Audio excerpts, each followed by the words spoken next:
کسی زمانے میں اتوار کی نشستوں میں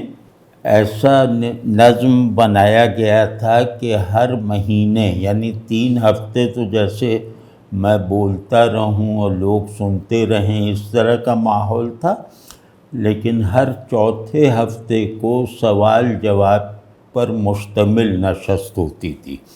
اس میں سوال کیا جاتا تھا، میں اس پہ اپنا جواب عرض کیا کرتا تھا۔ تو اب یہ بھی کوئی 25 برس پہلے کی یا 30 برس پہلے کی باتیں ہیں۔ تو آج میں نے ایک اسی مجلس میں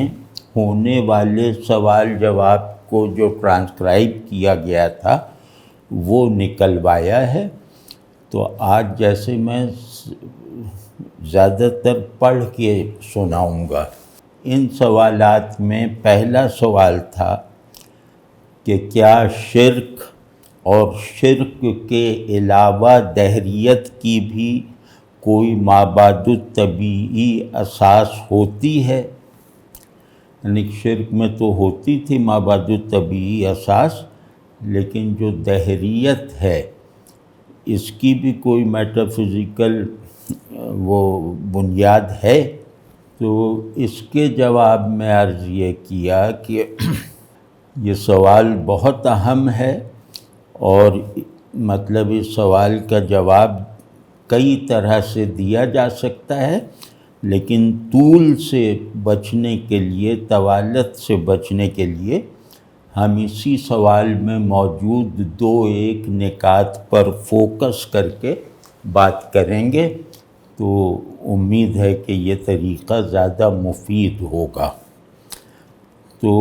اور اس میں ایک فائدہ یہ بھی ہوگا کہ ثانوی اور قدر غیر متعلق چیزیں وہ شامل نہیں ہوں گی۔ تو اب انہی 2 نکات کو سامنے رکھ کر میں کچھ باتیں عرض کرتا ہوں جو سمجھنے میں بھی سہل ہیں، اور یعنی کہ ذہن کو ان کی بنیاد پہ کوئی مجموعی موقف بنانے میں بھی مدد مل سکتی ہے۔ تو سب سے پہلے یہ دیکھنا چاہیے کہ شرک ہے کیا، یعنی شرک اپنی ماہیت میں کیا ہے، یعنی اپنی اصل میں کیا ہے، اور اس کا اعتقادی اور نظریاتی کانٹیکسٹ، سیاق و سباق کیا ہے۔ مطلب ان سب چیزوں پہ غور کرنا چاہیے، اور پھر اسی کے ضمن میں یہ بھی دیکھنا ہوگا کہ شرک جو ہے وہ کس ورلڈ ویو سے پیدا ہوتا ہے، اور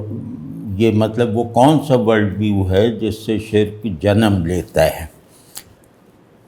اس میں ذرا سا آپ دیکھتے چلتے ہیں کہ اللہ کے انکار کی کوئی ایک قسم نہیں ہے، کئی صورتیں ہیں۔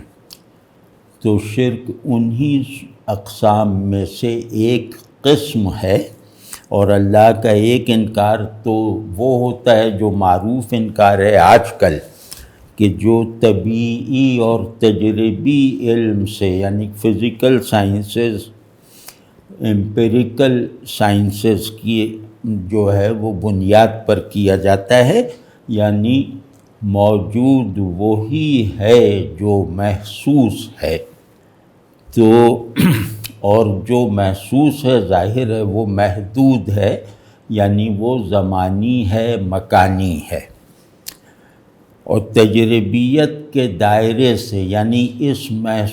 محسوس کے دائرے سے جو بھی وجود کا تصور باندھا جاتا ہے وہ محض ایک تخیل ہے اور ایک مفروضہ ہے جس کی شاید کچھ علمی وقت ہو، لیکن یہ کہ جسے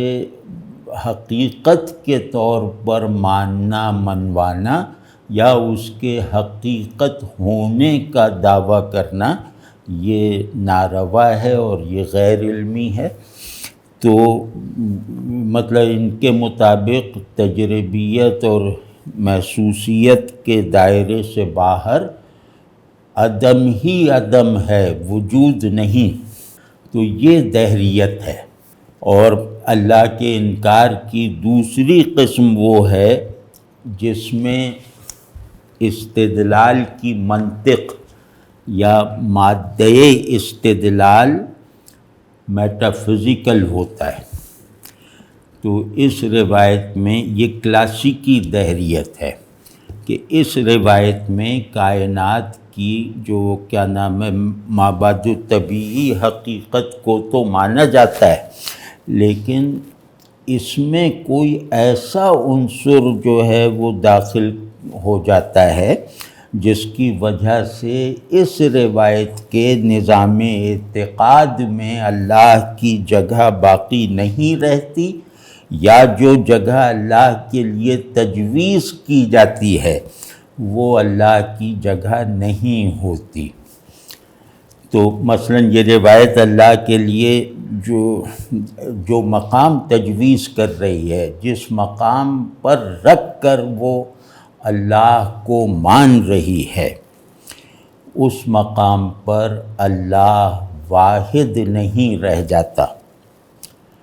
تو شرک کے یہی زاویے ہیں جن میں مشترک بات یہ ہے کہ اللہ کو مانا تو جاتا ہے مگر اس طرح کہ پھر وہ اللہ نہیں رہتا۔ تو ابتدائی زمانوں سے بیچ کے ادوار تک، یعنی رسول اللہ صلی اللہ علیہ وسلم کے زمانے سے کچھ مدت بعد تک، اللہ کا ایسا انکار وہ جو ہے وہ مابعد الطبیعی سطح پر اور مابعد الطبیعی استدلال کے ساتھ کیا جاتا تھا، اور اس کی بناوٹ بھی اعتقاد کی سی تھی، علم کی سی نہیں۔ یہ بات البتہ ہمارے ذہن میں رہنی چاہیے کہ شرک کی ہر نوع میں، یعنی اللہ کے انکار کی ہر قسم میں وجود الہ کا انکار ضروری نہیں ہے۔ تو اس لیے شرک مثال کے طور پر اس کی جو بھی روایت ہے، اس کی ہر نوع میں وجود الہ کو تو مانا جاتا ہے مگر اس کی وحدت کا انکار کیا جاتا ہے، اور وہ انکار بھی قولی نہیں ہے، وہ انکار بھی عملی ہے۔ تو یہ جو بات ہے شرک کے بارے میں، یہ شروع سے آخر تک ملحوظ رہنی چاہیے۔ تو اللہ کی وحدت مطلب یہ کہ جب ہم کہہ رہے ہیں کہ شرک کو بھی اللہ کے انکار کے مترادف قرار دے رہے ہیں جب کہ وہ وجود الہ کو مانتے ہیں، تو پھر اس کو انکار کہنے کا کیا مطلب ہوا؟ تو اس کے جواب میں یہ عرض کر رہا ہوں کہ اللہ کے انکار کی دو قسمیں ہیں۔ ایک قسم تو یہ ہے کہ اس کے وجود کا انکار کیا جائے کہ وہ ہے ہی نہیں، اور دوسرا ہے اس کا جو ایک وجودی تعین اور امتیاز ہے، یعنی الوہیت کے لیے وحدت ضروری ہے۔ تو اگر کوئی اللہ کے واحد ہونے کا منکر ہوگا تو اس کا یہ انکار اسی طرح اللہ کا انکار ہے جس طرح کہ اللہ کے وجود کے انکار کی روایت ہے۔ تو ان میں کوئی سبسٹینشیل فرق نہیں ہے، کیونکہ یہ جس اللہ کو مانتے ہیں وہ اللہ ہے ہی نہیں، کیونکہ اللہ ہونے کے لیے وحدت ضروری ہے۔ تو مطلب یہ کہ اللہ کی واحدیت اور اللہ کا وجود، یہ دونوں جیسے ہم معنی ہیں، ہم مرتبہ ہیں، کیونکہ اللہ کی ذات کو جیسی مناسبت وجود سے ہے۔ یہ بات مطلب ذرا غور کرنے کی ہے کہ اللہ کی ذات کو، یعنی جس ذات کو ہمیں ماننا ہے ضروری تفصیل کے ساتھ، تو اس ذات کو جیسی مناسبت ہونے سے ہے، وجود سے ہے، ویسی ہی بلکہ اس سے بھی کچھ زیادہ مناسبت اپنی واحدیت سے ہے۔ مطلب وہ ایک ہے، تو اللہ ایک ہے میں دو ٹکڑے ہیں، ایک اس کا ایک اور ہے یعنی ہونا۔ تو اس میں اللہ ایک ہے میں اللہ کی شان وجود مغلوب ہے، اس کی شان وحدت اس پر غالب اور حاوی ہے، اور اس کے لیے شرط ہے، یعنی اللہ کے واحد ہونے کے لیے اس کا وجود کے عام تصور کے مطابق موجود ہونا شرط نہیں ہے، بلکہ اللہ کے موجود ہونے کا جو بھی طریقے اثبات ہے، اللہ کے موجود ہونے کی جو معلوم اور نامعلوم تفصیلات ہیں، وہ سب مشروط ہیں اس کی وحدت سے۔ یعنی آپ اللہ کو آخری درجے پہ وجود سے ماورا کر کے بھی مان رہے ہیں، لیکن اگر اس کی وحدت اس میں اس کے ہونے کا عنوان نہیں ہے تو آپ اللہ کو نہیں مان رہے۔ تو یہ جیسے اس بات کو اگر روایتی انداز میں کہا جائے تو وہ یہ کہ اللہ کا واحد احد ہونا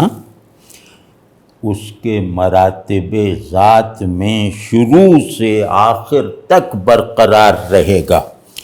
جبکہ یہ ایک نقطے کی بات ہے کہ اس کی وحدت اس کی صفات سے لے کر اس کی تنزیہ تک، اس کی ذات محض تک وحدت برقرار ہے، لیکن اس کے موجود ہونے کی شان، اس کے موجود ہونے کا اعتقاد اور اعتبار اس کی ذات کے تمام مراتب کا احاطہ نہیں کرتا۔ ایک مرتبے میں وہ وجود سے بھی بلند ہو جاتا ہے، یعنی اسے یہ کہنا بھی اس کی شان میں نقص پیدا کرنے کے مترادف ہے کہ وہ اپنے مرتبہ ذات میں ذات الہ کی حیثیت سے صاحب وجود ہے یا موجود ہے۔ وہ جیسے امام غزالی نے فرمایا کہ اللہ اپنی ذات میں وجود اور عدم دونوں سے ماورا ہے۔ تو اب آپ دیکھیں کہ جو چیز آخر تک ملحوظ رہے گی اور لازم رہے گی یعنی وحدت، تو اس کا درجہ، اس کی جو شدت ہے اور اس کی جو مرکزیت ہے وہ ظاہر ہے وجود سے زیادہ ہوئی۔ مطلب جو لوگ صوفیانہ اصطلاحات میں آسانی محسوس کرتے ہیں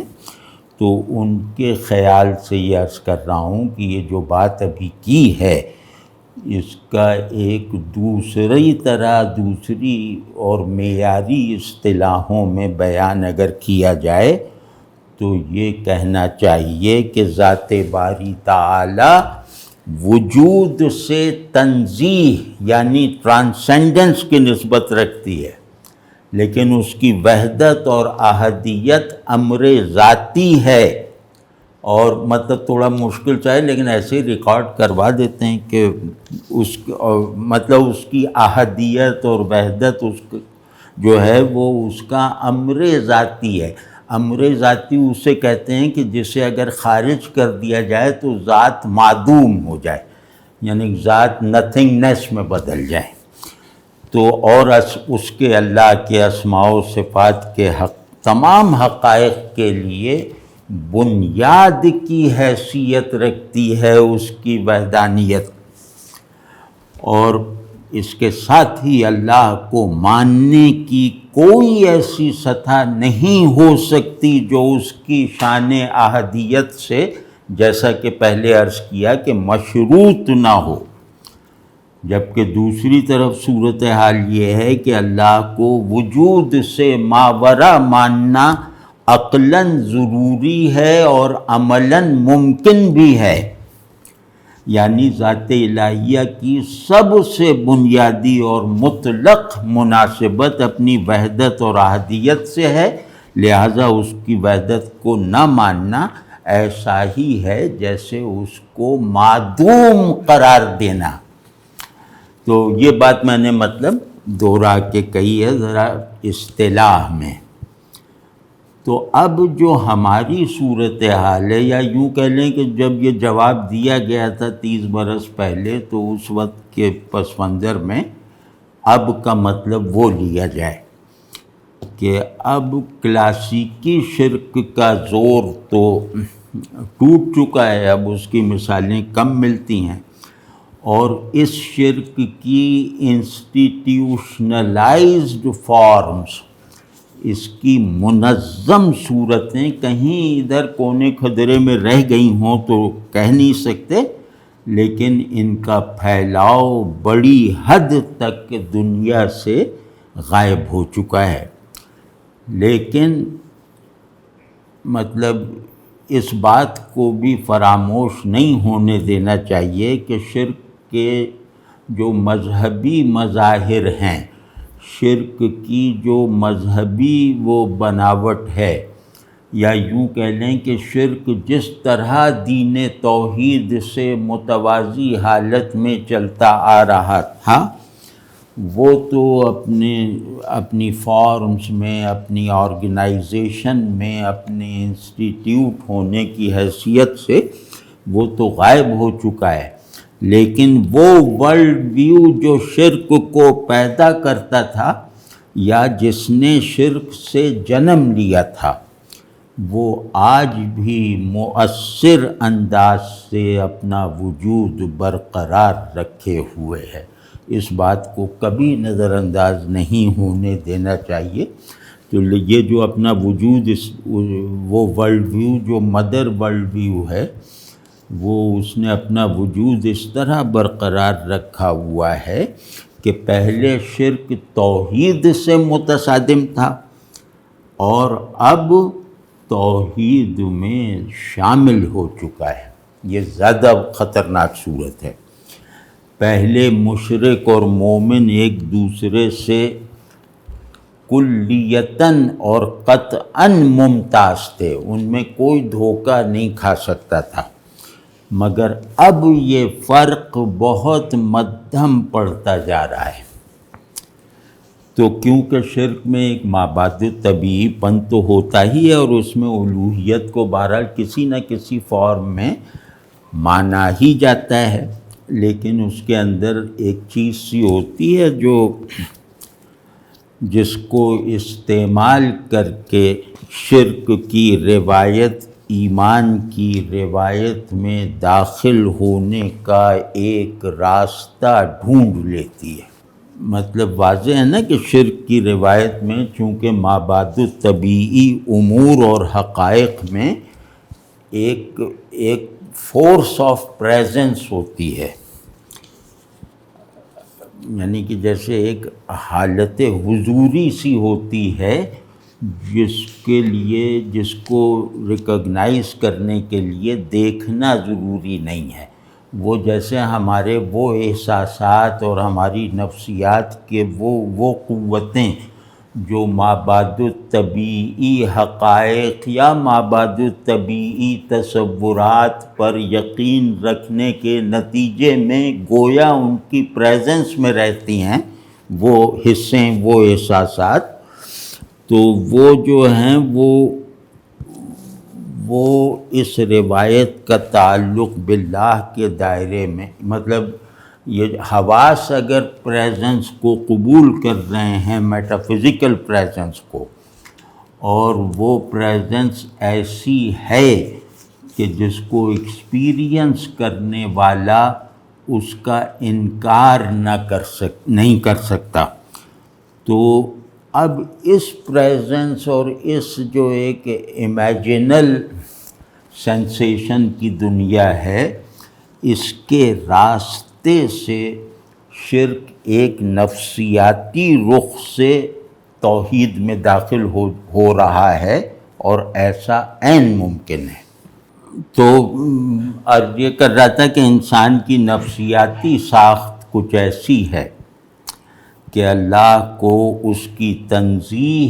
اور اس کے غیاب، اس کے مکمل غیاب میں مان لینے کے باوجود شہود اور حضور دیکھنے اور محسوس کرنے کی تمنا کا زور کم نہیں ہوتا، ان لوگوں میں بھی کم نہیں ہوتا جو تنزیہ پر ایمان رکھتے ہیں، جو اس بات پر یقین رکھتے ہیں کہ اللہ سے تعلق کا کوئی براہ راست عقلی اور حسی راستہ نہیں ہے، لیکن ان میں بھی یہ تمنا پائی جاتی ہے۔ تو یہی تمنا، یہی آرزو کہ کاش اللہ کو دیکھ لوں، یہ تو بڑی سچائی کی دلیل ہے، لیکن یہ کہ یہی بہت اچھی آرزو اگر اصرار کی صورت پکڑ لے، اگر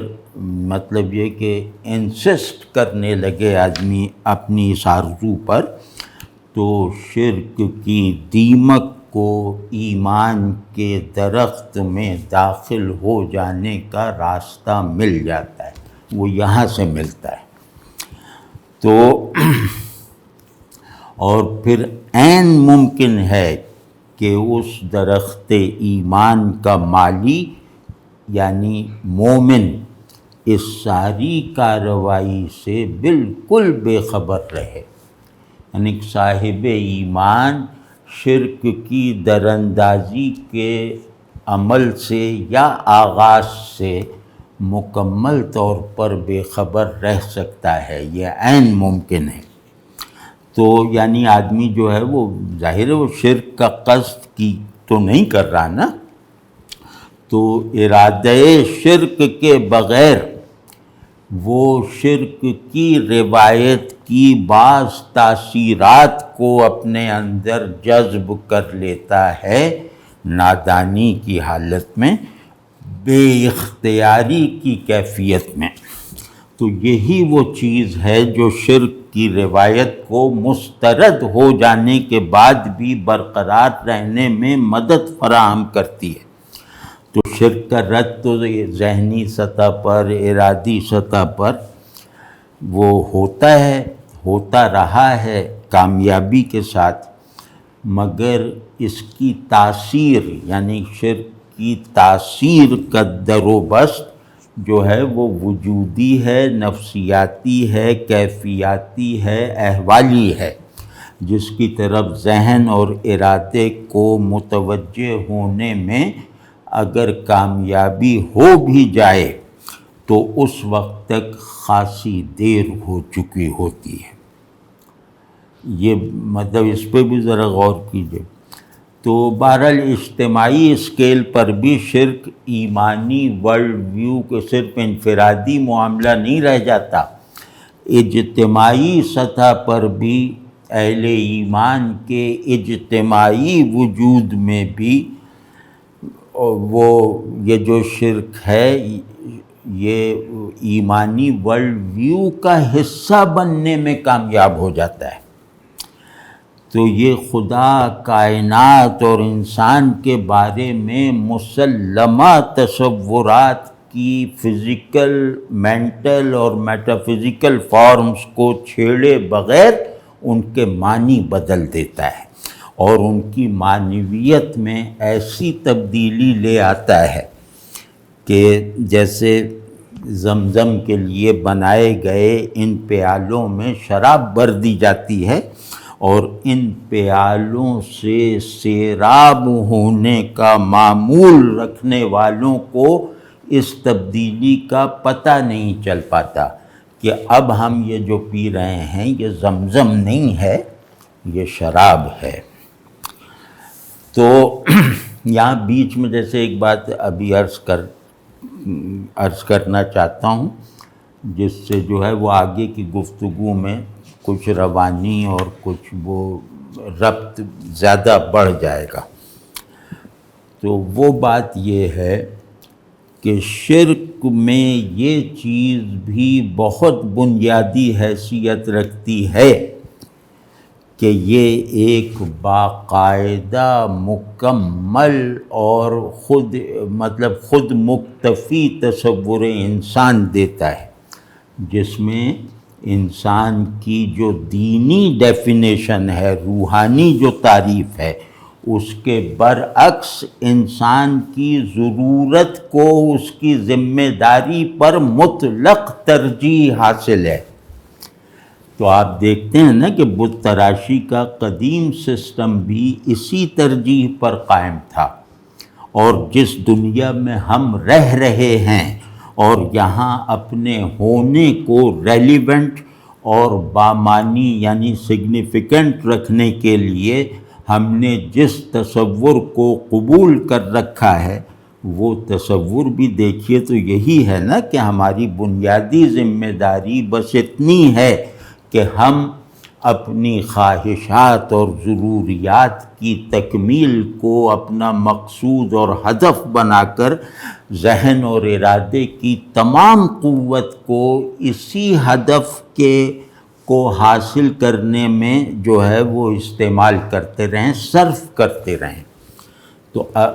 ابھی جو ہوئی تھی نا کہ شرک اور اس کے ورلڈ ویو کی جو بات، تو اس کی اس پہلو سے تھوڑی سی تفصیل کرنی چاہیے کہ ایمانی یا کلاسیکی تصور کے مطابق وجود اور شعور کا پورا نظام خدا کی مرکزیت پر چل رہا ہے۔ خدا کی مرکزیت کا مطلب یہ ہے کہ انسان اور کائنات کے بارے میں بننے والے تمام تصورات، چاہے وہ ناقص ہوں یا کامل، چاہے وہ صحیح ہوں یا غلط،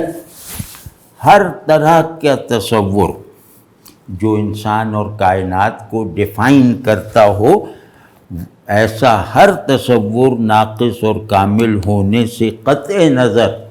خدا پر علمی، حالی اور عملی دلالت کرے گا، ورنہ اسے کسی بھی درجے میں قبول نہیں کیا جائے گا، نہ ادھوری ڈیفینیشن کے طور پر، نہ پوری ڈیفینیشن کی حیثیت سے۔ تو ہر علم خدا کی معرفت پر تمام ہوگا، اور وجود کی مجموعی پرنسپیل جو حرکت ہے، اگر خدا سے خدا تک نہیں ہوگی تو یہ معدومیت کے بہاؤ سے زیادہ کچھ نہیں ہے، یہ پوری وجود کی جو نقل و حرکت ہے۔ تو اگر تھوڑا سا مشکل ہے لیکن بہرحال کہ مطلب اگر وجود کہاں سے ہے اور کہاں کے لیے ہے، یعنی وجود کی بگننگ اور وجود کا اینڈ اگر دونوں ایک نہیں ہے تو یہ عدم ہے، وجود نہیں ہے، یہ عرض کر رہے تھے۔ وجود کو اگر ایک حال کا کنٹینر، حال کا محل، یعنی حال کا کنٹینر کا مطلب یہ ہے کہ جیسے آپ پانی کا تصور کریں اور اس کے ساتھ نمی کو بھی شامل کر لیں، تو نمی پانی کا حال ہے اور خود پانی اس کا کنٹینر ہے، اس کا ظرف ہے۔ تو مطلب یہ کہ وجود کو اگر اس طرح دیکھا جائے کہ یہ ایک حال، ایک لازمی، اساسی اور اصولی حال کا کنٹینر ہے، اور شعور کو ایک خیال کا ظرف بھی جو ہے وہ مانا جائے، تو یہ یعنی حال کا بھی ظرف ہے اور خیال کا بھی ظرف ہے۔ خیال شعور کا مرکز ہے، حال وجود کی تصدیق کرتا ہے، موجود ہونے کی ضرورت ہے۔ تو پھر یہ کہا جا سکتا ہے کہ یہ ایک حال یعنی وجود کے نظام کی اصل، اور یہ ایک خیال یعنی شعور کی تمام دنیا کا مرکز اور اس کی اساس، یہ دونوں حال جو ہے وہ خدا کی حضوری کا حال ہے، اور خیال جو ہے وہ خدائے غیب یعنی خدائے غائب کا تصور ہے، جو اس کے غیاب کو ماننے پر اکساتا رہتا ہے۔ واضح ہے نا یہ بات؟ تو اب جو ہمارے دور کی جدیدیت ہے، جدیدیت مطلب ظاہر ہے وہ جدیدیت بھی اب تھوڑا سا ماضی کا قصہ ہے، لیکن ہمارے روزمرہ میں موجودہ حالات گویا جدیدیت کے بنائے ہوئے ڈسکورس کے جیسے علمی اور عملی مظاہر ہیں۔ تو اس پہلو سے کہہ رہے ہیں کہ جدیدیت نے اس اصلی حال اور حقیقی خیال کو خدا سے کاٹ کر آدمی اور دنیا سے منسوب کر دیا۔ یعنی ہمارے جس موضوع پہ ابھی بات کرنے کی میں کوشش کر رہا ہوں، اس موضوع کے لحاظ سے یہ بھی شرک کی وہ قسم ہے جس نے قدیم زمانوں میں ظہور نہیں کیا تھا، جس کا ظہور باقی تھا، اور وہ اب ہوا ہے جدیدیت کے دائرے اور جدیدیت کے بتکدے میں۔ قدیم جو شرک تھا اس میں یہ نکتے کی بات ہے، اور اس کی تفصیل بہت ہو سکتی ہے جو میں عرض کرنے جا رہا ہوں، کہ جو شرک کی قدیم روایت تھی اس میں آبجیکٹیویٹی زیادہ تھی، یعنی بت بھی باہر ہی ہوتے تھے نا، اور آج کے شرک میں سبجیکٹیویٹی کا غلبہ ہے۔ قدیم شرک میں خدا کے آئیڈیا کو خدا کی صورتوں میں صرف کیا جاتا تھا، یعنی خدا کے غیاب کو جو ہے وہ کم کیا جاتا تھا یا ختم کیا جاتا تھا،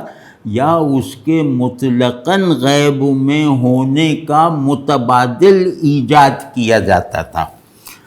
تو جبکہ جدید شرک جو ہے وہ خدا کے آئیڈیا کو ایک آرکیٹائپ کے طور پر برقرار تو رکھتا ہے، مگر اس میں سے خود خدا کو خارج کر دیتا ہے، اور انسان کو ظاہر ہے کہ ہر چیز کا واحد اور حتمی معیار بنا لینے کا جو عمل آج کے آدمی اور دنیا کا جیسے مادہ تشکیل ہے، اس پر اگر ہم ذرہ برابر بھی سنجیدگی سے غور کر لیں تو بالکل واضح ہو جائے گا کہ خدا کے آئیڈیا کو کس طرح انسانی بنایا گیا ہے، یعنی الوہی آئیڈیا کو کس طرح ہیومنائز کیا گیا ہے، کس طرح یہ اینتھروپومورفک رویہ جو ہے وہ ایک بالکل بدلے ہوئے سیاق و سباق میں اپنے نتائج پیدا کر رہا ہے۔ تو مختصر یہ کہ پہلے انسان جو ہے وہ مختلف چیزوں کو، آبجیکٹس کو خدا کا شریک ٹھہراتا تھا یا الوہیت کے جزوی مصداق کی حیثیت دے دیتا تھا۔ اب خود یعنی آج خود اپنے آپ کو خدا کا شریک، بلکہ شریک غالب، بلکہ شریک قابض بنا رہا ہے، اور اسی بنیاد پر اپنے اندر اور باہر کی دنیا کا نظام چلایا جا رہا ہے۔ تو کبھی اگر موقع ملا نا تو انشاءاللہ یہ موقع پیدا کروں گا تو پھر اس بات پر بھی گفتگو کریں گے کہ انسانی آٹونومی اور کائناتی آٹومیشن، ان کے پولز پر قائم جدید عالم وجود اور جہان شعور، یہ کن زاویوں سے قدیم شرک کا ایک غیر مذہبی تسلسل ہے، اس پہ غور مطلب اس پہ گفتگو کرنا بہت ضروری ہے، لیکن بہرحال یہ وہ موقع نہیں ہے۔ تو بہرحال آخری جو اس سوال کے جواب میں آخری جو بات ہے وہ یہی کہ قدیم شرک بہرحال مذہبی تو تھا، جدید روایت نے مذہبیت کا تکلف بھی ختم کر دیا۔ تو اس میں ہمیں اپنے ایمانی وجود کی بقا، سروائیول اور حفاظت کے لیے اپنے جس ورلڈ ویو میں رہنا ہے اس ورلڈ ویو کا یہ تقاضا ہے کہ اس پوری روایت سے مکمل مغایرت پیدا کرو، یعنی جیسے گناہ کا کچھ حصہ رہ جائے تو یہ میرے ایمانی وجود کو متاثر نہیں کرتا، لیکن یہ کہ خدا کی جگہ انسان کو دے دینے والا شرک، بلکہ اب خدا کی جگہ کائنات کو دے دینے والا جو رویہ ہے، اس کا اگر 1% بھی ہمارے ایمانی ڈسکورس میں داخل ہو گیا اور قابل قبول بنا لیا گیا تو ہم مطلب ہماری ایمان سے نسبت ویسی ہی رد ہو جائے گی جیسے کہ ہم 100 ذرات کو اپنے اندر داخل کر کے شرک کی روایت میں جو ہے منتقل ہو جائیں گے۔ تو اس کو بہت اہمیت دیں، اور جدیدیت یہ ٹیکنالوجی وغیرہ کا، یہ بڑے بڑے اسپتالوں کا اور ان کا نام نہیں ہے، جدیدیت ایک پورا ورلڈ ویو ہے، اور یہ ورلڈ ویو اپنا جواز اس بات پہ رکھتا ہے کہ یہ میٹا فزیکل نہیں ہے، یہ الہیاتی نہیں ہے، یہ مذہبی نہیں ہے۔ تو ان کے جو سارے کارنامے یا کامیابیاں اور ناکامیاں جو بھی ہیں وہ اس پس منظر میں ہیں، اور ان کی ہر سرگرمی کا حتمی مقصود اسی ورلڈ ویو کو عمل میں لانا ہے کہ ہمیں خدا کی ضرورت نہیں ہے۔ تو اسی پہ ایک سوال اسی سے پیدا ہوا کہ جدیدیت میں خدا کے انکار کے ساتھ اس کا اقرار بھی تو پایا جاتا ہے، ہم دیکھتے ہیں، تو کیا اس اقرار کو کوئی اہمیت دینی چاہیے؟ تو میرا مطلب میرے خیال یہ بظاہر تو لگتا ہے کہ درست ہے، لیکن جدیدیت میں خدا کو جس طرح مانا جاتا ہے وہ انکار ہی کی ایک صورت ہے، یعنی خدا، یہ اگر کسی جدید ذہن نے خدا کے امکان کو یا ضرورت کو تسلیم بھی کر لیا تو وہ اسی طرح کا ہوگا کہ خدا ایک مفروضہ ہے جو زندگی کو اچھا بنانے میں کارآمد ہے یا کارآمد ہو سکتا ہے، اسے آزما کے دیکھنا چاہیے۔ تو یہ جو درجہ اس بات ہے، یہ جو اقرار کی سطح ہے، یہ ٹھیک ہے کہ جدیدیت کی بنائی ہوئی دنیا کے بعض گوشوں میں موجود ہے۔ تو آپ سوچیں کہ مطلب یہی صورتیں موجود ہیں جنہیں آپ اقرار کہہ رہے ہیں، تو اسی سے اندازہ کیا جا سکتا ہے کہ خدا کو اس طرح ماننا کیا حیثیت اور کیا حقیقت رکھتا ہے، یعنی خدا کو مفروضے کے طور پر مان رہے ہیں اور اسے خدا بننے کی اجازت نہیں دے رہے، تو ظاہر ہے یہ اقرار لغو ہے، یہ اقرار انکار کی حیثیت سے بھی کمتر درجے کا ہے۔ تو اب اس میں مطلب ایک جیسے ایک ٹکڑا اور بڑھا دوں، اور وہ یہ ہے کہ ہم انسان اور کائنات کو کس طرح دیکھتے ہیں۔ جدیدیت نے تو واضح کر دیا کہ وہ انسان اور کائنات کو کس طرح دیکھتی ہے، تو ہمیں اپنا موقف، اپنا بنیادی تصور جاننا چاہیے۔ تو ہم یعنی اہل ایمان کہتے ہیں کہ مانتے ہیں کہ انسان اخلاقی وجود ہے اور کائنات کی حیثیت علامتی ہے، سمبولک ہے۔ یہ مطلب ہمارا اصول فکر ہے، ہمارا بنیادی تصور ہے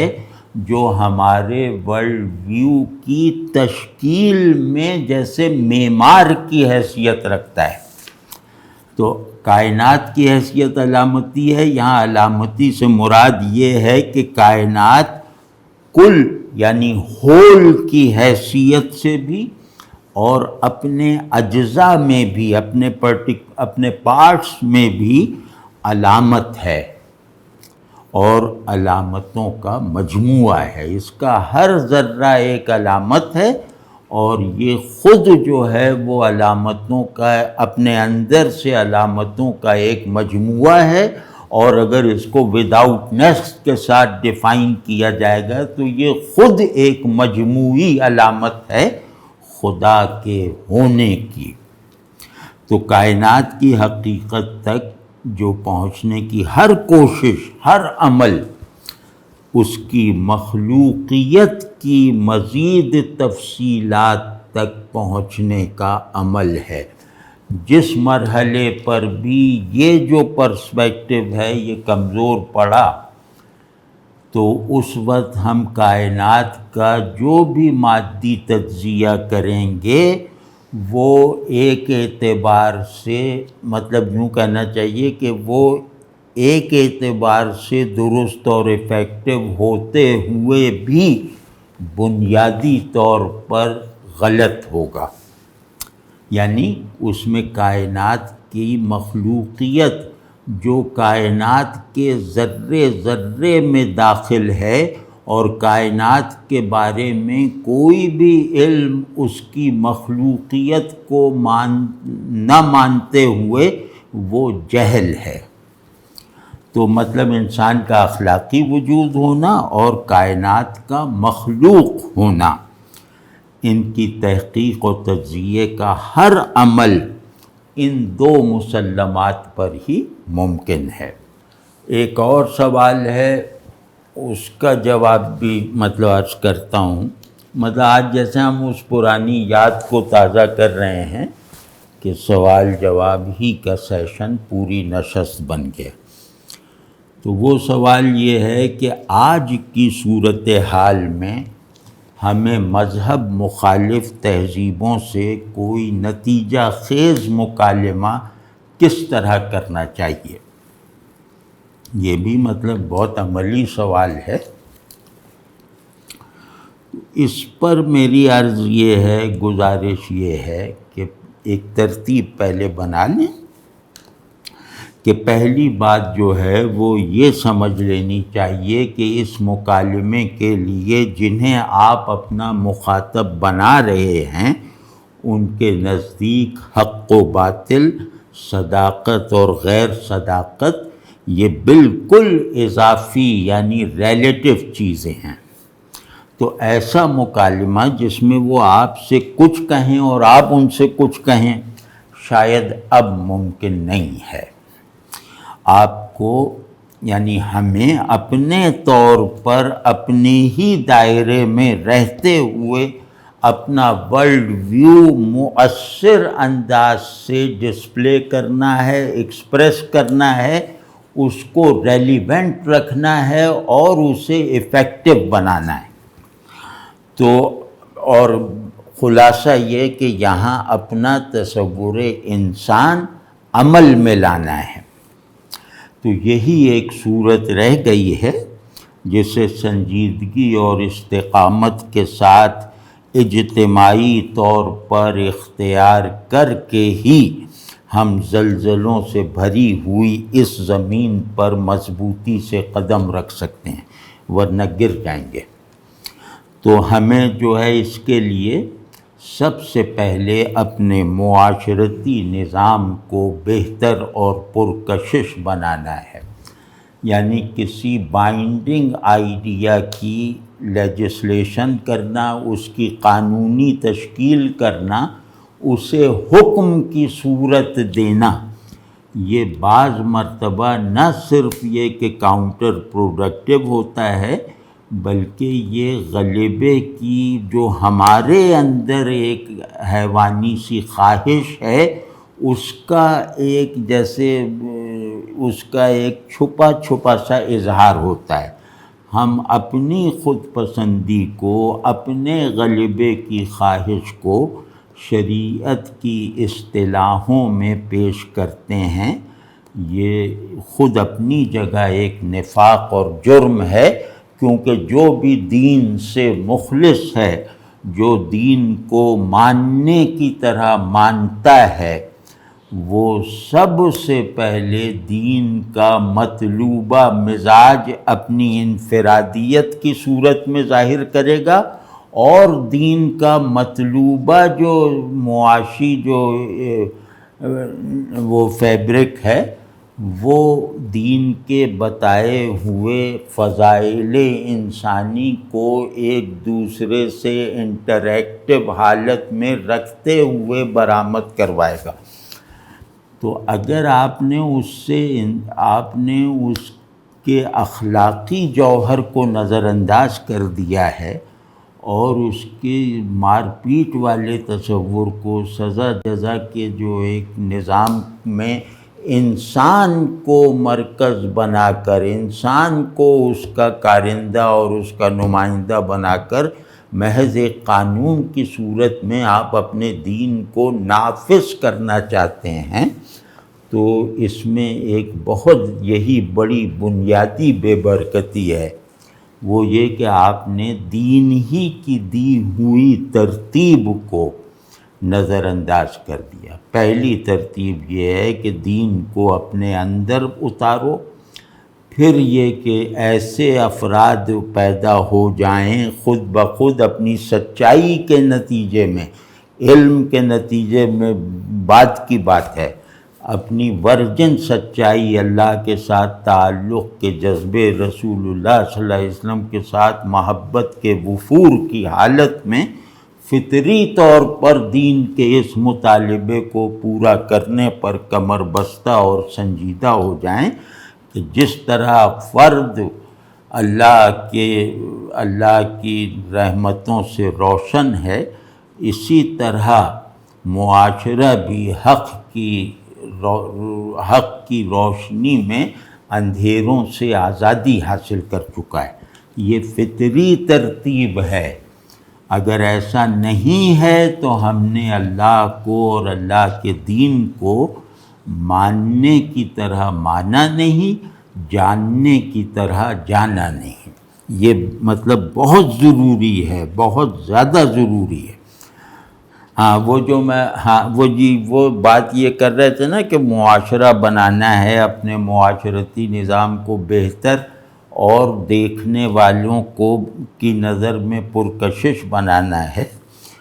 ایک خوشحال معاشرہ بنانا ہے، مضبوط سوسائٹی بنانی ہے، مبنی بر اخلاق مہذب اجتماعیت اور اس کی اقدار کو رننگ حالت میں جو ہے وجود میں لانا ہے۔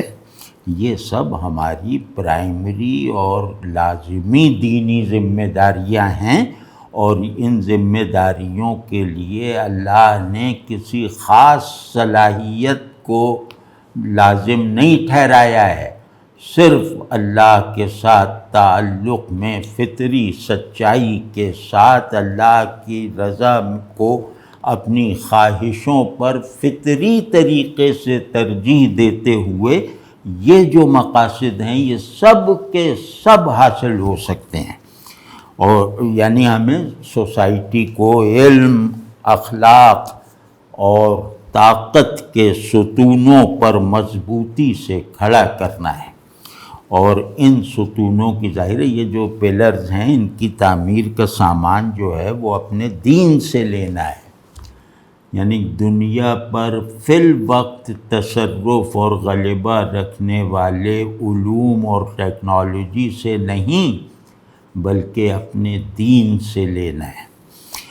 تو اب ایک متوازی نظام وجود بنائے بغیر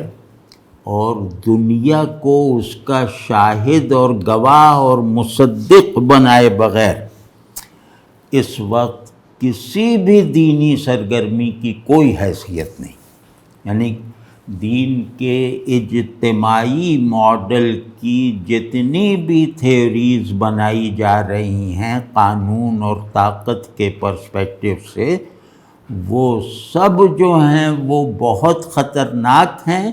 اور ہم اپنے آپ کو طاقت کی قدر پر کھڑا کرتے ہیں دین کے محافظ کی حیثیت سے، یہ دین کے حفاظتی نظام کو یہ عمل مزید کمزور کر رہا ہے۔ تو کیونکہ ہم نے شروع سے بات نہیں، مطلب ہم نے اپنی ذمہ داری کو اس کی الف بے سے شروع نہیں کیا، تو اب کوئی کام ایسا نہیں ہے جو ہماری دینی اور تہذیبی بقا کے پروجیکٹ میں کوئی بڑا کردار ادا کر سکے۔ مطلب مدرسہ، خانقاہ، اسکول، کالج، یونیورسٹی، قانون،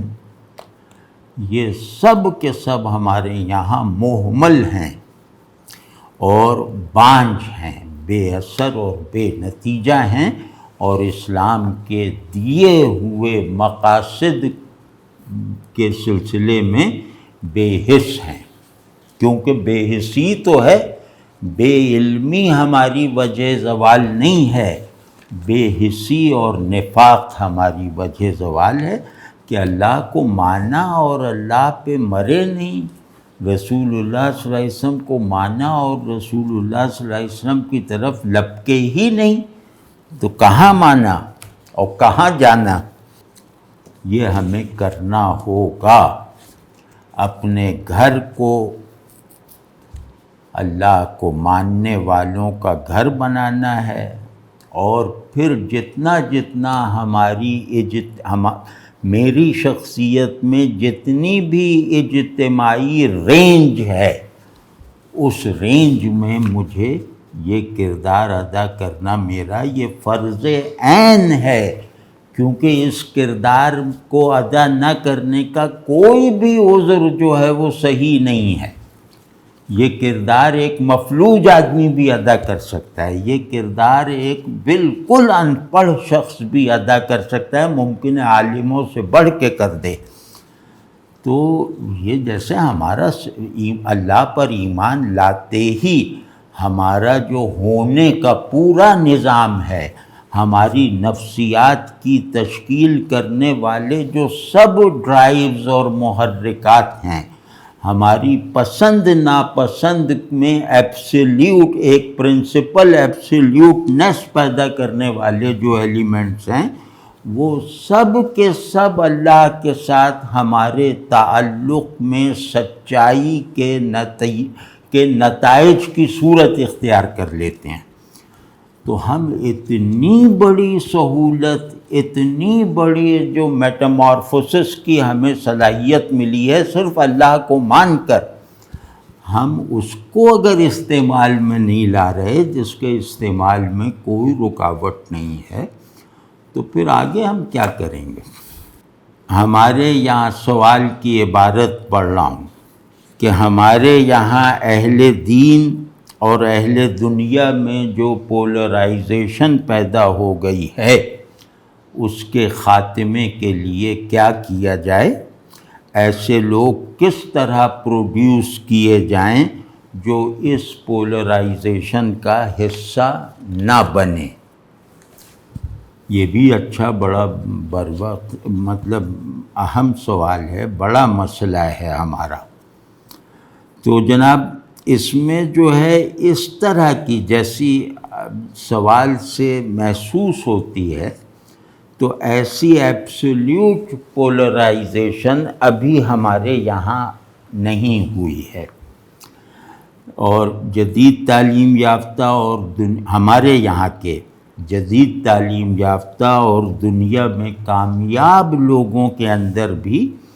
اعلیٰ دینداری کے نمونے مل جاتے ہیں، وہ کمیاب تو ہو سکتے ہیں، نایاب نہیں۔ اور اسی طرح مذہبی طبقات میں، یعنی علماء